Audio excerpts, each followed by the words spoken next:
السلام الله عليكم ورحمة الله وبركاته. أحبائي في الله، رمضان كريم وحانا نوينين رجينا إن العافيمات كسونتين بشهر رمضان عافيمات نقو بلاتي قدهان بشوين تا صوماليات كرامة يحشمت مضان كسور دوادا كنال كينا العافيمات كيردكترك عافيمات كغويسك waxaaynu bisha barakaysanee ramadaan aynu isku soo gudbin doonaa inagoo isku soo dhex marinayna kanaalkeena caafimaadka ee dhagtarka caafimaadka qoyska mowduucyo aad ugu saabsan oo dhinaca caafimaadka iyo cilaaqaadka bisha barakaysanee ramadaan ay leeyihiin ayaynu aad bisha ramadaan xoogga u saari doonaa haddii ilaahay ka dhigo inta ilaahay naga waafajiyo iyo inta ilaahay awood inooga siiyo inaynu isku soo gudbino. waxaa ka mid ahaan doona barnaamijyada aynu aadka ugu wadaagi doono hawada caafimaadka guud iyo qaabka ay bisha ramadaan jidhkaagu isku bedelo ayaa qodobka koowaad ahaan doona. cuntooyinka u fiican inuu qofku bisha ramadaan isticmaalo ayaa iyaguna ku xigi doona. waxaa kale oo dabcan aynu soo qaadan doonaa qofku cuntooyinka aanu qaadan karin, aanu ku afuri karin ama dhibi kara waa dadka inta badan la nool xanuunada krooniga ama xanuunada daba dheeraaday. kuwaas ayaa iyagana aynu wax ka sheegi doonaa haddii ilaahay ka dhigo oo aynu ku soo qaadanaynaa mowduucyada soo socda haddii ilaahay ina gaadhsiiyey iyo inta ilaahay naga waafajiyo.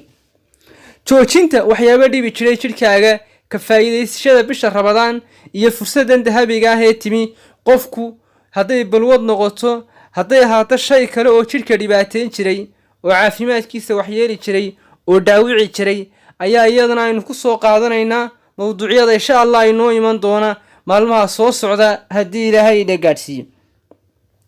waxaa kaloo aynu ka hadli doonaa ama aynu iyadana sidoo kale xoogga saari doonaa waxyaabaha qofka ku kicin kara inay samaysanto wax loo yaqaano stomach bloating, inay inta badan uu dibiro ama qofku marka uu wax cuno calooshu ay buurnaato oo uu dibiro sameeyo. kuwaana dabcan waa soo qaadan doonaa. qodobka koowaad haddaynu nimaadno maanta ama mowduuceena koowaad aynu kaga hadlayna waa iftaarka iyo afurka, qaabka ugu saxsan ee ugu wanaagsan ee ugu bilaadhibtaa inaynu bulshadeenna xusuusino. macnaheedu waxa weeyaan marka aynu soo qaadanayno mowduuc inay bulshada in badani ay baraarujisan tahay ama ay garanayaan baynu ku rajo weynahay, laakiin waa mid muhiima inaan xasuusiyo nafteenna oo ay nafahan ama taydu ay ugu horeyso iyo tiinaba. markaas waa si guud baynu isku xasuusinaynaa. dabcan tibiska caafimaadka lagama maarmaankaana inaynu weelayno oo qofku dhugu yeesho oo caafimaadkiisii weeye, noloshiisii weeye, aayihiisii weeye, uu runtii underline garaysto oo uu meel ku qorto qalbiga meel weyn ka dhigo ayaynu ku rajo weynahay. aynu u nimaadno markaas qodobka koowaad ama mowduucaynu ka hadlayno maanta. iftaarka ugu wanaagsan ee ugu fiicani waa sida xabiibkeenii suubanaa samayn jiray, waa thamar iyo timirta iyo biyaha. laakiin dadka iyagu qaba xanuunka leeyaha tonsillitis ama aynu u naqaano soomaali ahaan qumamka iyo xoqaduhu, timirta cudurdaar ayay u haystaan inay iska daayaan ama shay kale ay ku bedelaan. waa haddii timirtaasu ay ku kicinayso.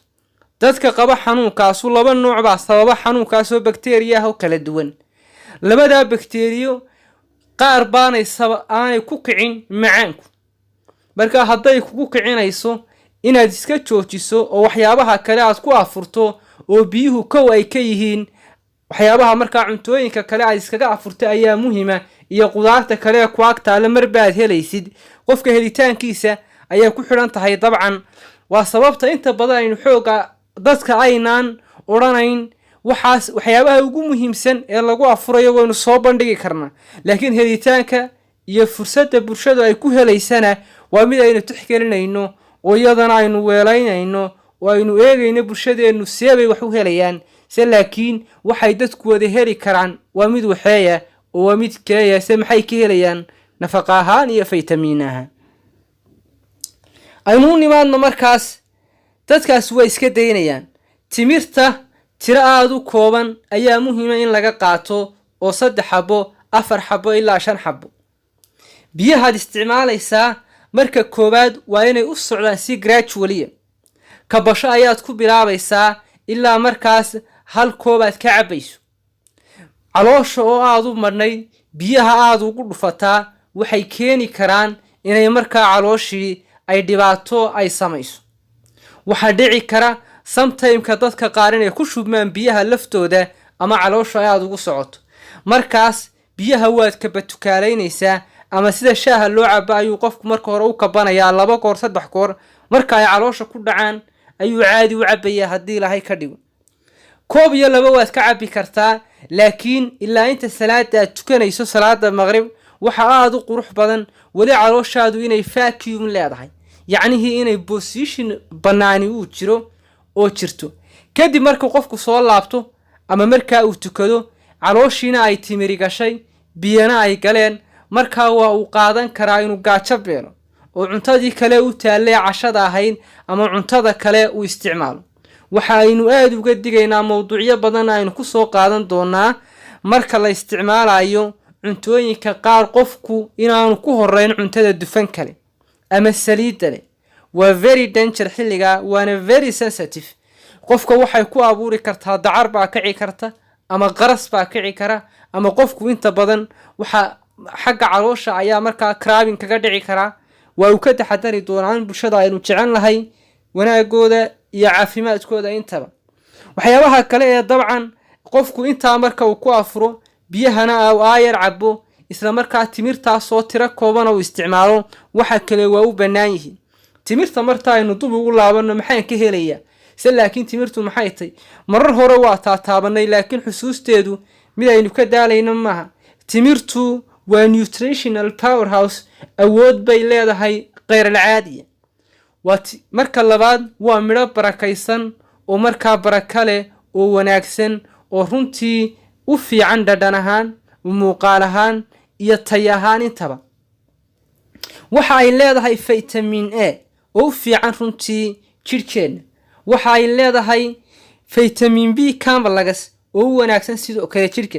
vitamin C, E ilaa vitamin K ayaa lagu soo qaataa inay leedahay timirtu.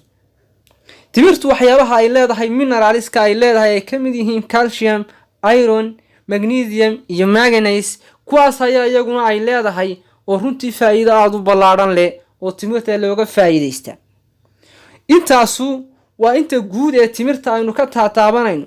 macnaheedu waxa weeyaan 3 xabbe ee timirta aad isticmaashay waxaad ka helaysaa energy, waxaad ka helaysaa vitamins, waxaad ka helaysaa minerals, waxaad ka helaysaa dhammaan jidhku waxa uu baahnaa oo aad u fiican. waa sababta aynu uga talinayno bulshadeena inay timirta access u helaan. waa cidda qofka aanay dhibayn ee markaa dadka qumam kale aanay qaadan karaynin inay aad u isticmaalaan, guryaha ay yaalaan, lagu deeqo. bishan sidoo kale waxa runtii aynu xasuusinaynaa dadku inay isku kacan furnaadaan maadaama oo xaaladda lagu jira ay tahay xaalad aad u cidhiidhiya oo xanuuna laga baqay oo wadanka iyo adduunku ay aad u kala xidhan yihiin in aad la iskugu naxariisto. bishan waa bishii raxmadda, waa bishii naxariista, waa bishii xurmada, waa bishii wanaaga, gacaltooyada, raxmadda iyo jacaylku bulshada ka hana qaadi jiray. intaas ayaa aynu ku soo ururinaynaa oo runtii iftaarka timirta iyo biyaha ku saabsan.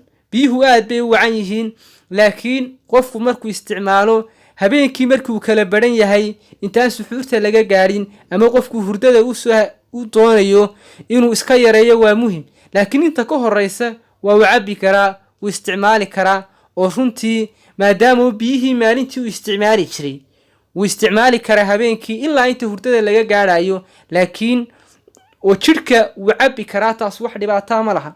dabcan waxaynu ka hadli doonaa iyadana dadka xanuunada qaar la dhiban sida ay u isticmaalayaan cuntooyinka qaar iyo kuwa waxyeelayn kara ama dhibi kara, kuwa u fiican. labada dhinacba waa ka eegaynaa inta Ilaahay naga waafajiyo. waqti aad u wacan iyo nolol wanaagsan baan idin rajaynaynaa.